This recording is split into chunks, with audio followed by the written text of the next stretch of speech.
sky that was unidentifiable. Are these sightings all in our minds?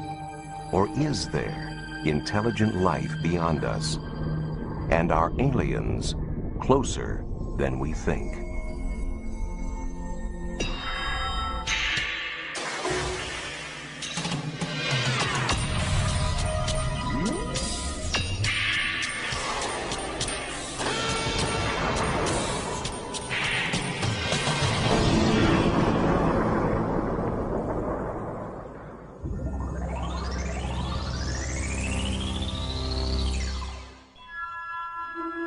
We have long been intrigued by the notion of life on other planets, and our popular culture has been filled with images of UFOs for decades.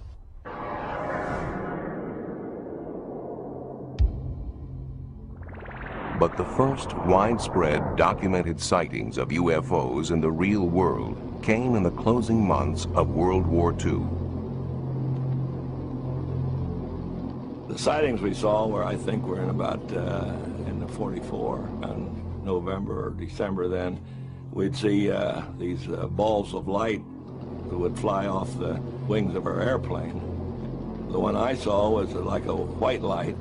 A lot of the other people reporting in it saw red lights, and some of them would see some green lights, and some of them reported that they would try to chase one while they never could catch it.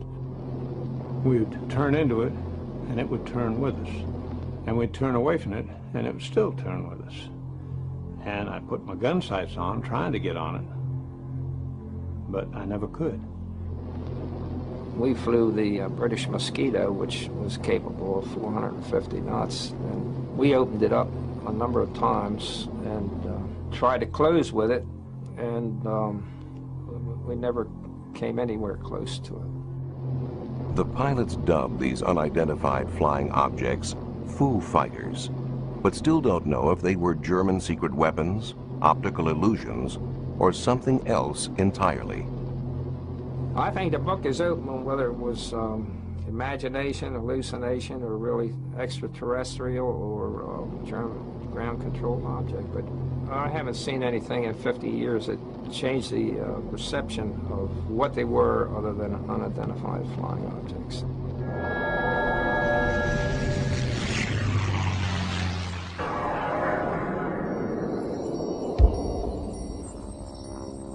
Two years after the end of World War II in Washington State, a private pilot named Kenneth Arnold reported seeing peculiar-looking aircraft near Mount Rainier.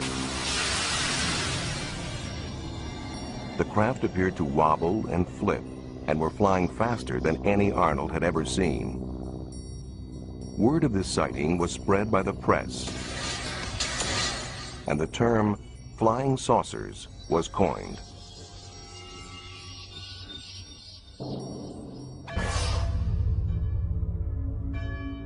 Although life in post-war America seemed tranquil enough, such reports of unidentified flying objects began to multiply. Were these UFOs Soviet reconnaissance planes? Could this explain their apparent presence around U.S. military bases? Fear began to emerge. Atomic secrets could be at risk. National security at stake.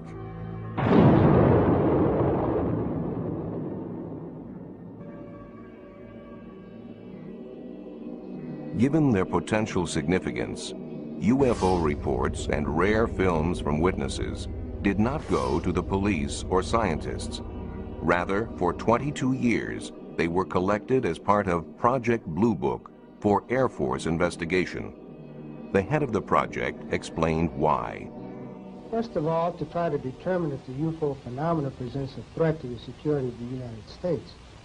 And second, to determine if the UFO phenomena exhibits any technological advances which could be channeled into research and development.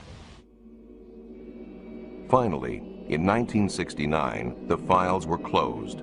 The Air Force conclusion? No threat and poor data. They looked at 3,201 sightings. They categorized every single one. They did a quality evaluation of every single one.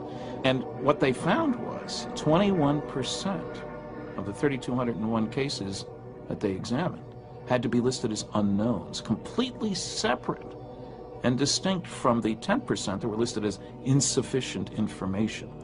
They found that the better the quality of the sighting, the more likely to be an unknown. And yet, what did the Secretary of the Air Force say to the public? He said that on the basis of this report, we believe that no objects such as those popularly described as flying saucers have overflown the United States.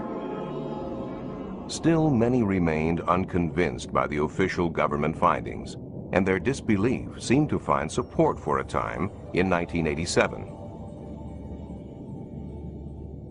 It was then that British researcher Tim Good laid his hands on a briefing document which was addressed to President-elect Dwight D. Eisenhower and dated November 1952. The papers appear to reveal the U.S. government's clandestine recovery of aliens after the 1947 crash of an airborne object in New Mexico. Those in charge of the recovery were called the Majestic 12. According to this document, a local rancher reported finding a flying saucer that had crashed 75 miles northwest of Roswell Army Airfield. During the recovery, 4 dead aliens were supposedly found. Their remains were allegedly removed and sent to several different locations to be analyzed. There was no question that the importance of these documents was monumental. I mean, nothing like it before had surfaced. It's dynamite. Proves there are flying saucers, alien visitors, the whole business. The implication is, 1, Earth is being visited by extraterrestrial spacecraft. 2, the government has known not only that that is true in the abstract, but has had pieces of wreckage and bodies of extraterrestrials since at least 1947. But not everyone was as sure. Within about 10 minutes of seeing the documents, based upon my research into UFO documents up to that time, I knew these things weren't real. Among the documents Tim Good received was a memorandum from President Truman to his Secretary of Defense.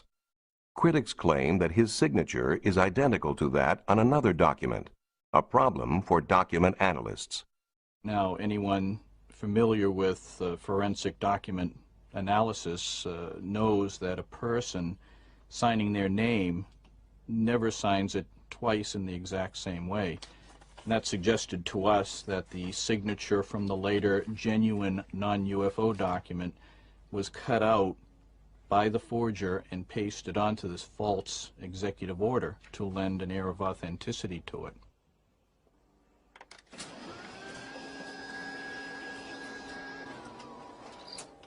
They say the signature on there is identical to another signature from a different memo, which I found in the first place. I say if you hold them up to a light table, they are clearly not identical. Regardless, though Tim Good admits the letter itself may be a fabrication, he does not dismiss the information contained within. I am convinced that whoever fabricated that document, if it was fabricated, must have had inside knowledge. There's no way it could be otherwise. And there's no question that the Majestic 12 papers have indeed pointed people in the right direction. And I think essentially the information contained therein is accurate. Eventually, to get a more complete overview of government documentation regarding UFOs, the Citizens Against UFO Secrecy went to court. The National Security Agency, however, tried to block them. We filed for the 21-page above top secret affidavit. The judge had referenced it in his finding, and we eventually got it. The only trouble is, as you start to go through it, you find that it's blacked out, and pretty soon all blacked out. 75% of the document isn't there, and people say, scrape away the black, there's nothing underneath. They Xerox it first.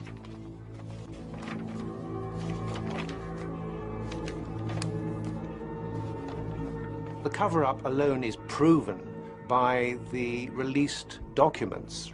released by agencies such as the FBI, who denied any involvement in UFO research until the Freedom of Information Act showed that they'd been lying. They released 1,100 pages of documents. CIA denied any interest in the subject. Suddenly we have now, I would think, thousands of pages of UFO-related information dating back to the 1940s, which quite clearly indicates that there has been a cover-up. Certainly, the private Center for UFO Studies thinks there is validity to UFO work. Over 100,000 cases are archived there. I am convinced by over 20 years of work in this field that there is a mysterious phenomenon occurring that is being neglected by science, not by the public, but by science. And it's to science's detriment that it's doing so. Still, in other parts of the world, some scientific studies are being done on UFOs.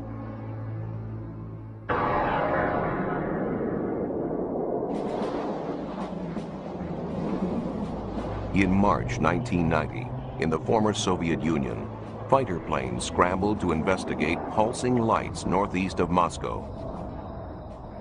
For 3.5 hours, they stalked the lights, which moved at speeds up to 3,000 miles an hour.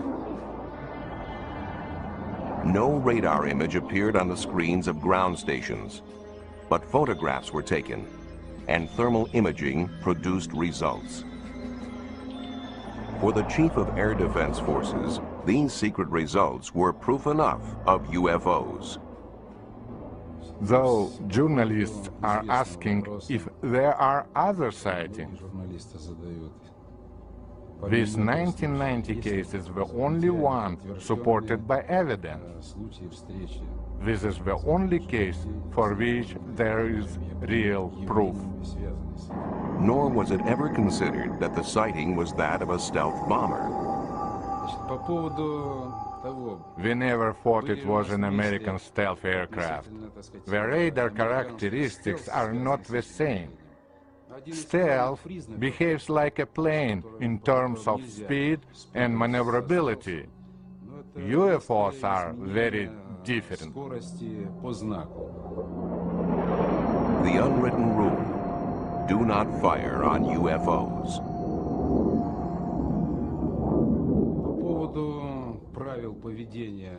As far as official instructions are concerned, we in air defense have certain unwritten rules that mean we do not fire at UFOs.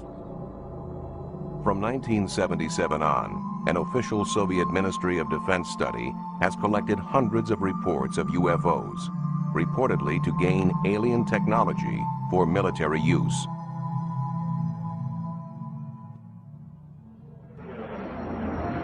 Their files list many cases.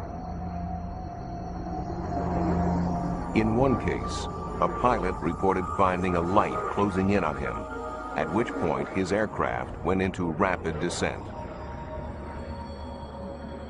Though he landed safely, there was damage to the left wing.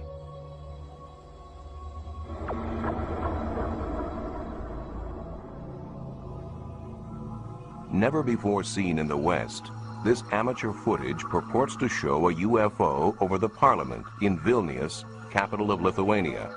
The craft hovers noiselessly, appearing to land.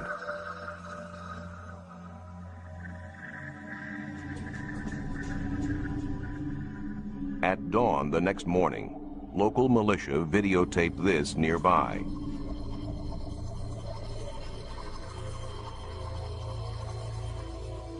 Enhanced, the night visitor looks like this. It moves unlike a normal helicopter or plane.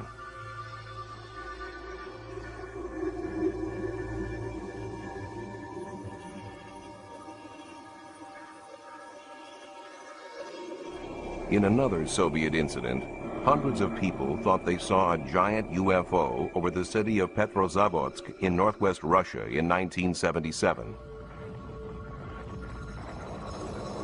But studies established that it was the burning booster of a secretly launched satellite. Still, at the Soviet Academy of Sciences, such phenomena are considered worthy of serious inquiry. In addition to the country's military study, this governing body for academic research coordinates a countrywide collection of information for scientific analysis. Here, the Central Committee for the Study of UFOs gathers data from 10 other scientific academies. I would like to say a few words about our methods. For some sightings, we carry out investigations in the field. A sighting here has resulted in 12 years of research.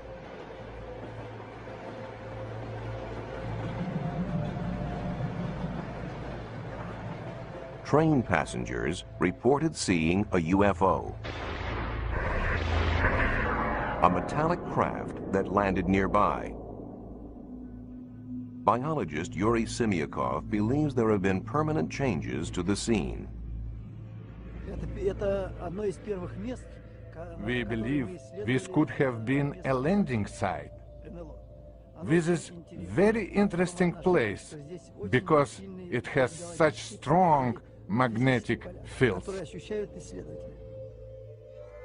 His experiments find living creatures shun this spot. These findings are consistent with studies of other UFO sites, where the ground appears empty of all life, even microbes. Most puzzling of all, Earth samples taken from landing sites contain tiny spheres. His work has led him to conclude these spheres were extraterrestrial in origin, containing DNA, the seed of life itself. In the U.S., tests of these samples were divided. Results indicate that the spheres are either of unknown origin or common parts of groundwater filter systems. Yet some Russian researchers believe alien microtechnology is being placed here by interplanetary prowlers.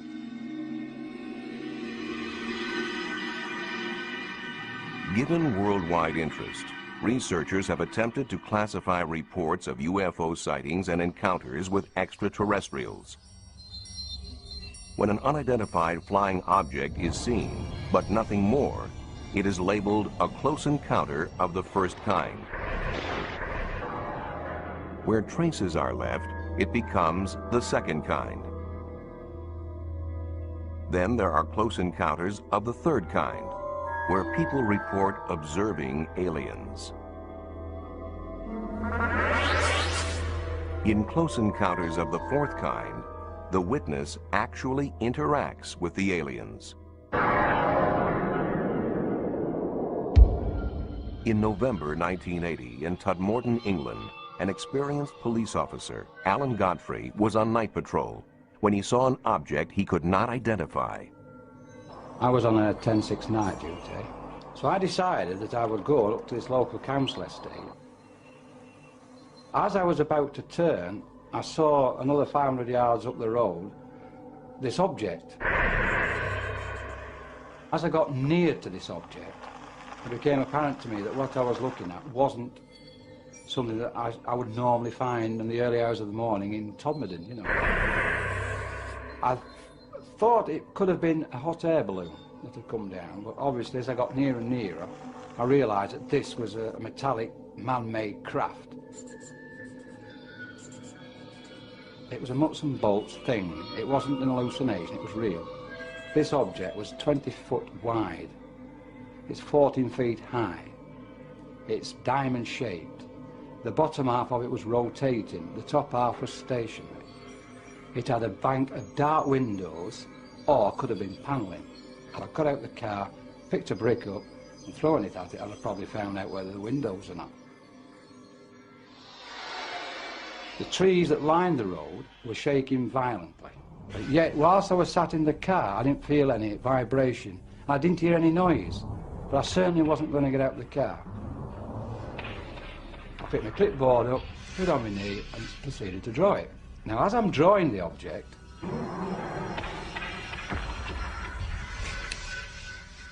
I'm suddenly at the other side of it, driving a police car. And the object had gone. Gone too was a period of time. After hypnotic regression, the officer remembered more. There's a total blackness. Then there's a feeling of floating, as though either me on my own or the vehicle, whatever, is floating. Then I wake up in a room. Now in this room, there is a very tall humanoid, for want of a better word. He's about 6 foot to 6'6", very tall, thin, with a beard. He had a skull cap on and he had this white gown on. What happens then is, I'm asked to get on this bed. Now, the questions asked to me then is, how did he, you know, he wants to get there? Because I said, his mouth's not moving, he's not talking, it's just, he wants me to get on the bed. Obviously, whatever it was having some sort of influence over my thoughts. Yet, I did feel at ease with him. I felt comfortable with him. I got the impression that I'd met him before. I wasn't in fear of him or anything like that. I didn't feel in any danger. So I'm on the bed, and then these horrible little things come.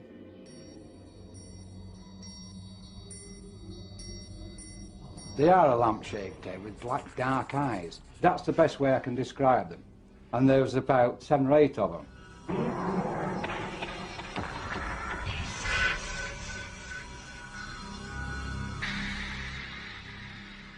Officers nearby said they saw a light in the sky, and Alan Godfrey insists his encounter was genuine.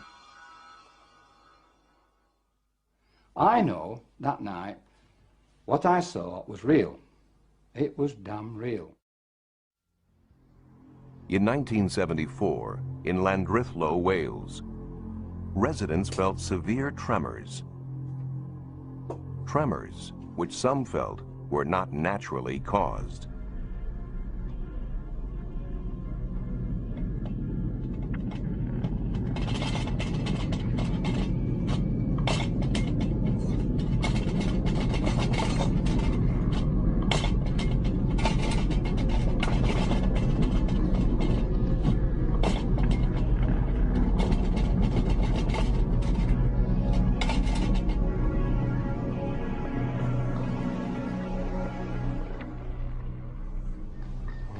No idea what had happened. I don't think it was an earthquake somehow.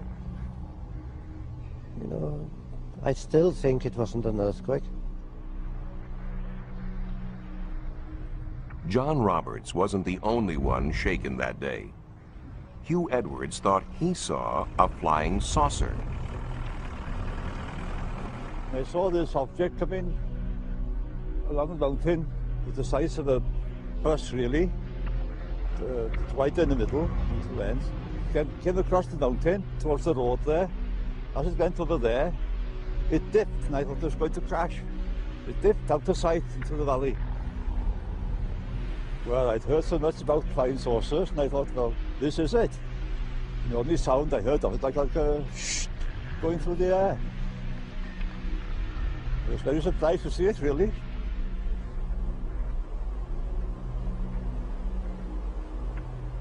The district nurse thought perhaps a plane was down. I thought there might be an air crash. Maybe as a nurse we could help giving first aid. So I called to my daughters and we got into the car and we made our way up to the mountain. We drove a fair way along the mountain road, and to our left we could see a huge orange ball sitting on the mountain, glowing. Yeah, we stopped and we started looking what we thought was going to be an aircraft on fire. Because we'd envisaged sort of, oh God, you know, there might be bodies if it was an aeroplane crash, and we weren't too happy at that prospect, but we were quite surprised to see this big reddish orange ball just sitting there. There were no flames and it was so uniform. The shape, the round spherical shape of it made us realise we weren't looking at an aircraft. There were no flames jumping, but it was pulsating, this red orange object that we saw. And we could see little lights, like fairy lights, coming towards the object. in a zigzag pattern, and we assumed at that time possibly there was someone going to see what was what. With hindsight, we realised that a search party couldn't have got there, located it and got there in the time it had taken us to go from the village up to the mounting. Yeah. No one could have organised themselves to get to the object that we saw. Since no search party went out that night, nothing was ever found at the scene.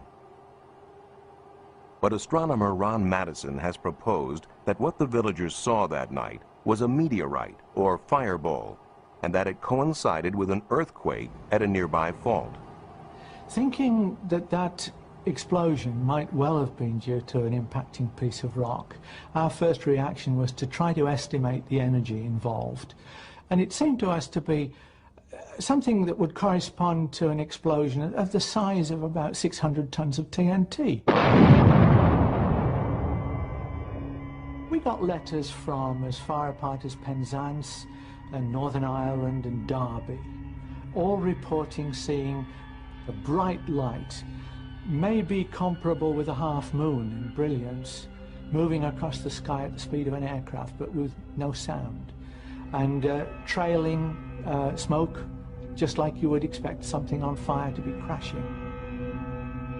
In the next few days, we were to realize, of course, that the village was not very far from the Bala Fault, which is active and has been moving steadily over thousands of years. And unbeknown to us at the time, originally, there had been on that evening a movement on the fault, and that is incontrovertible evidence. This was a coincidence.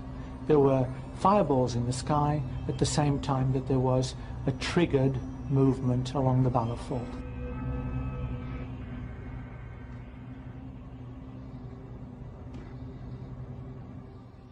Another highly publicized British sighting proved equally attributable to natural causes, but not before many believed that they too had seen a UFO. In March 1981, policeman Derek Ingram saw and photographed what many thought to be an alien craft that had landed on a fell or hillside. I was in the kitchen of the police house at Cracoe. I looked out across the fell, with the kitchen window back onto the fell, and I saw a very intense bright light, a big band of light, on the rock face of the fell. I watched the light for maybe 10 minutes, and I thought it was worth taking a photograph of. It was unusual. I actually drove up onto the hill and walked across the fell to try and find something on there, maybe something had been dropped or something had happened. There was nothing up there. I couldn't find anything at all that would explain the lights.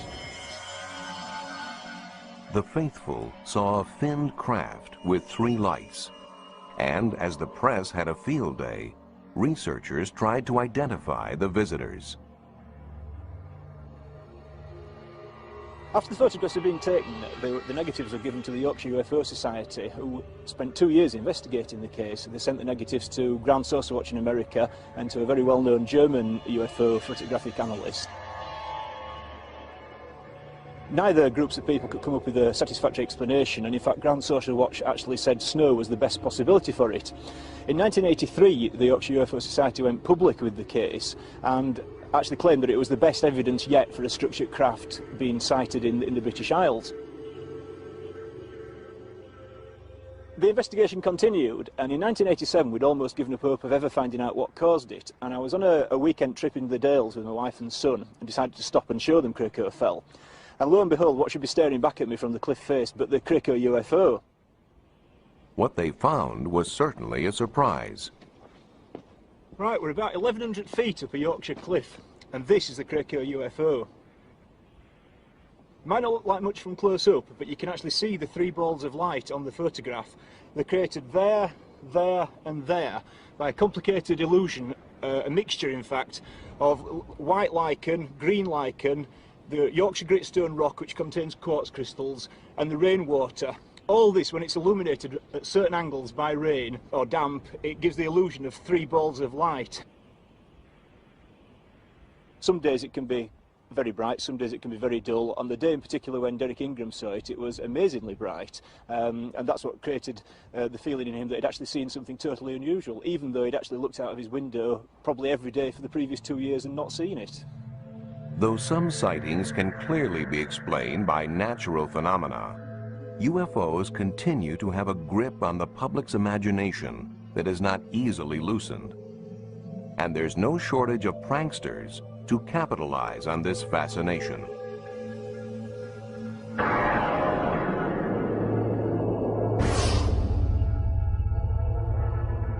In Gulf Breeze, Florida, in November of 1987, builder Ed Walters claims he took Polaroids of a UFO 3 times as big as a house. For him, it was just one of many such photo opportunities, near abductions and glimpses of aliens. Though he sold 2 books worth, Ed would not allow his photos to be included in this program.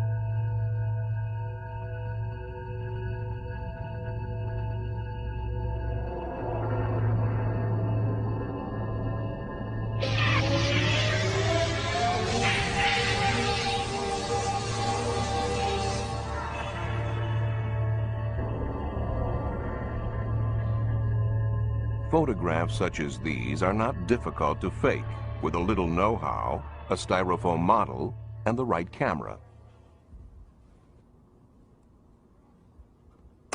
It was quite easy to reproduce these pictures. He took the majority of his early pictures, about 30 pictures, on a Polaroid 108 camera. It is very easy to double expose the film in that camera.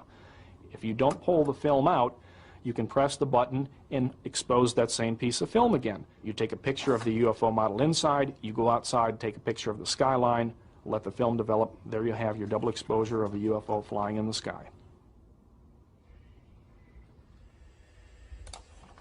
Still, Walters has his disciples, and photoanalyst Bruce Maccabee is one of them. A government research physicist, Maccabee is a believer in UFOs and is the author of many scientific papers on them. I have analyzed all the films and videos that have been taken by Ed Walters. I have studied most of the videos, I guess, that have been taken by other people down there. And it's just sitting there. As far as Ed's pictures and videos are concerned, it's my opinion that they are real. I've analyzed these very carefully, taking into account all the criticisms that have been leveled against them, and have found reasons to reject the criticisms. In baseball, you get 3 strikes and you're out. For Ed Walters, in this case, strike 1 was when a model was found in the attic of his former home. Strike 2 was when a young man named Tommy Smith came forward and claimed that he was an eyewitness to Ed Walters creating double-exposed UFO pictures. Strike 3 was when we went out and did photo experiments and were able to replicate many of these photos, especially the difficult photos like the UFO hovering over the road. So my conclusion is 3 strikes and you're out.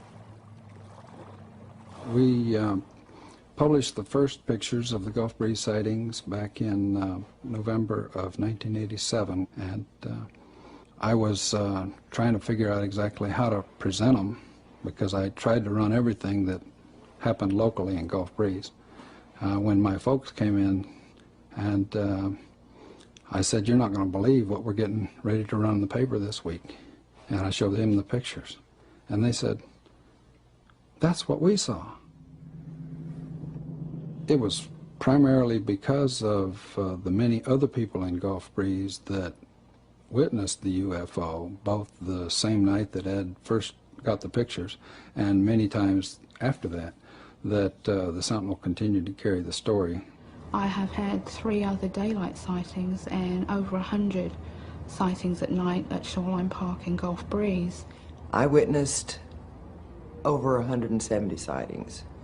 These were red lights, red and white lights, over and around Gulf Breeze, Florida. I've seen a silver flying dome in the sky that was unidentifiable. Never seen anything like that before, and it was unexplainable. But just across the bay from Gulf Breeze is the Pensacola Naval Air Base. One explanation that occurs to locals is that some of the sightings are illegal pranks by naval personnel at the base.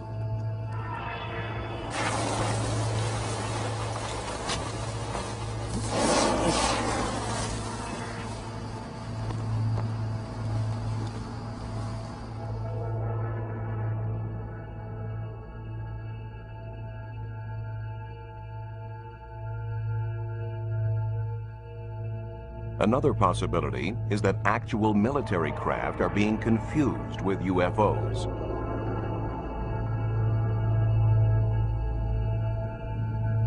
For instance, would most people recognize UAVs, uninhabited aerial vehicles, designed for stealthy reconnaissance and secret observation?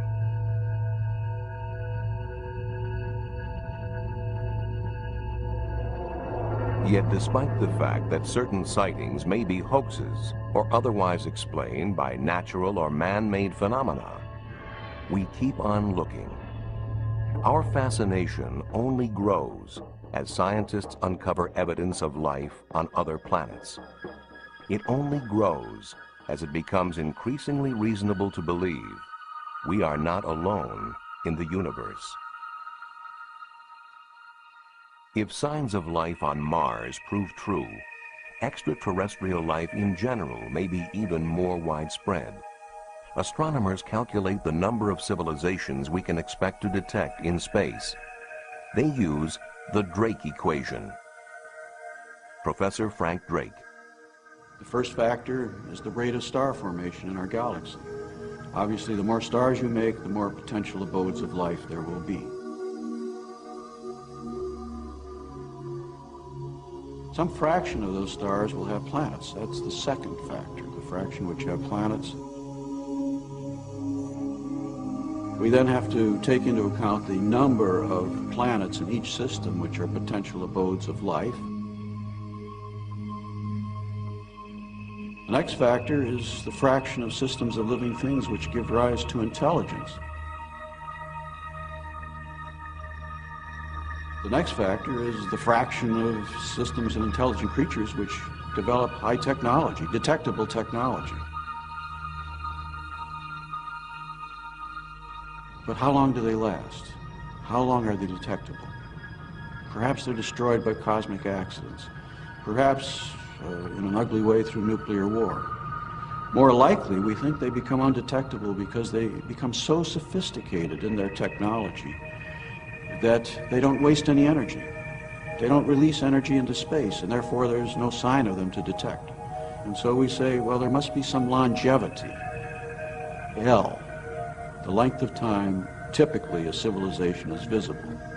And now if we take the rate of production and multiply by that L, the end result is that thing we started out to find, which is the number of detectable civilizations in space. And the number is getting bigger.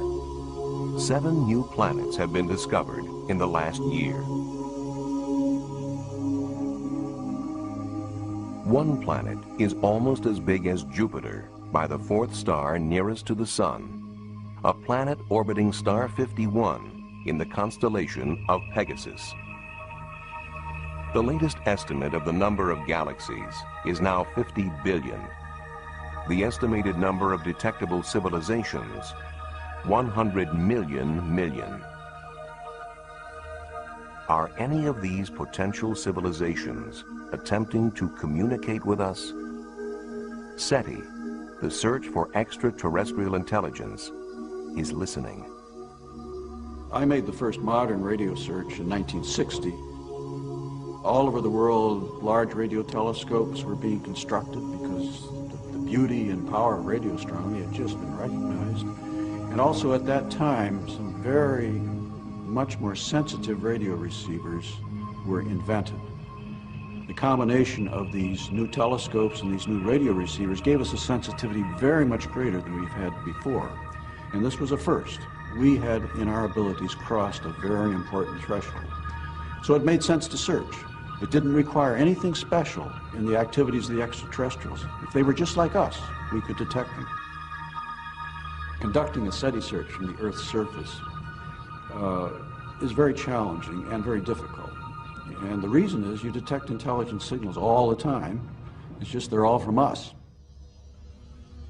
All from us, and some with an impressive shelf life. Call sign GBTT, Golf Bravo Tango Tango.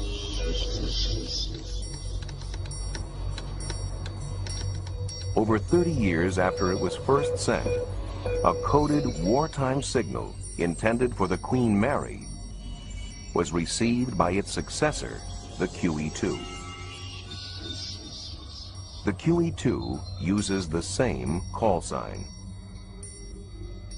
The signal that came out was addressed to Golf Bravo Tango Tango, which is the call sign of the QE2, but it was signal letters of the Queen Mary. And the radio officer who received the signal recognized the Golf Bravo Tango Tango and thought it was for this ship. But in reality, when he received it, he realized it was a wartime signal, which had obviously been bouncing around in space for 30-odd years. Sent to the Queen Mary in the 40s, the signal arrived in February 1978. Was it bouncing through space, as Captain Arnott suggested? Or somehow intercepted and sent by someone or something we have yet to identify? Have we ever detected an intelligent signal from another world?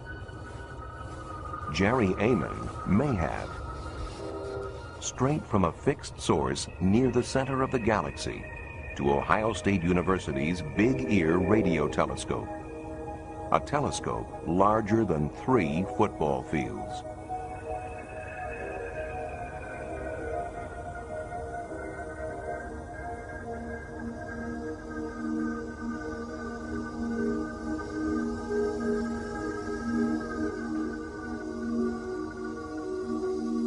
We had started a data run on August 15th, 1977 that lasted for about 3 days. As I was looking through the printout, I was recording and marking all of those signals that were unusually strong, and I came across one that was stronger than I'd ever seen before by many times. And I was so astonished that I wrote the word "wow!" exclamation point over in the margin without even thinking.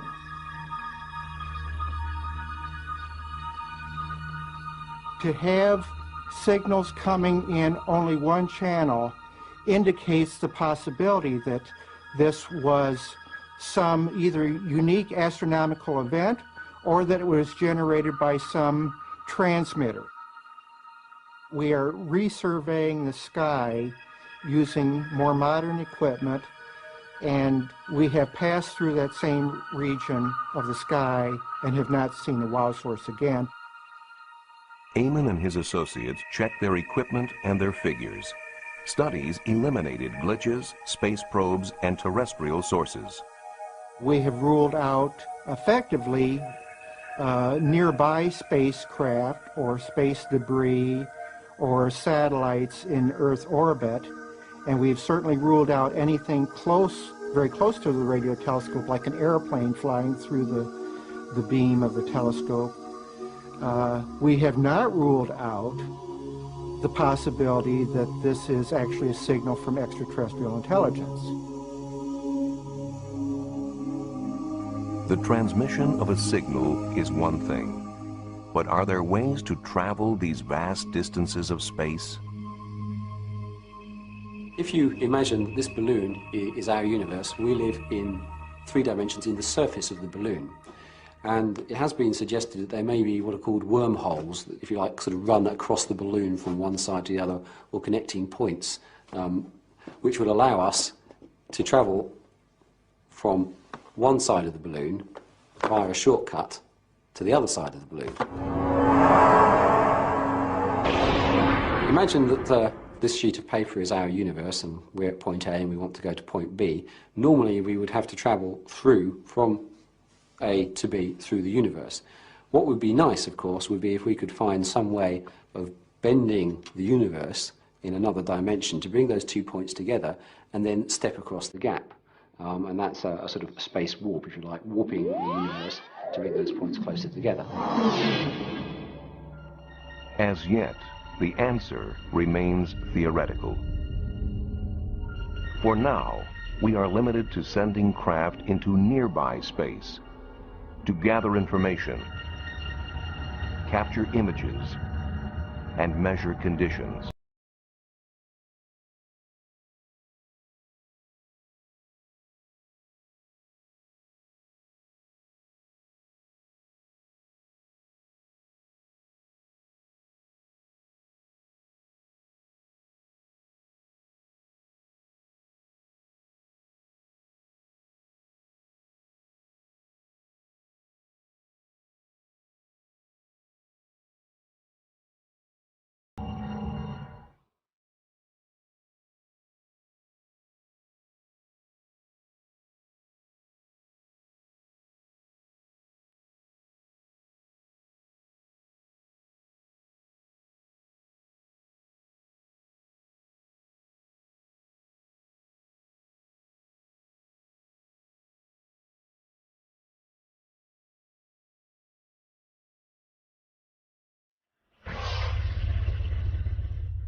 documentary, you will see miraculous UFO footage that has been authenticated by top UFO. The documentary featured an extensive summary of the footage, the canisters containing the footage, an expert analysis from the likes of Stanton Friedman. One film expert noted in the documentary that the footage came in an old Soviet canister that had information labeled on it that was consistent with info written directly on the film reel. The numbers on the film's header matched the canisters they came. The header of the film had the crest of the KGB on it, and the term for top secret is shown in the first few seconds of this footage and image to the right. Having real-looking alien footage is one thing, but including the original film reel canisters means you are extremely close to proving 100% authenticity. This is something that has traditionally lacked in other more popular alien videos such as the widely known Alien Autopsy or the Alien Interview videos. Several KGB documents. In the documentary, several KGB documents are produced to prove the film is authentic, along with credible testimony from a former Soviet KGB operative who claims to know about the event. At first everyone believed that those debris were part of some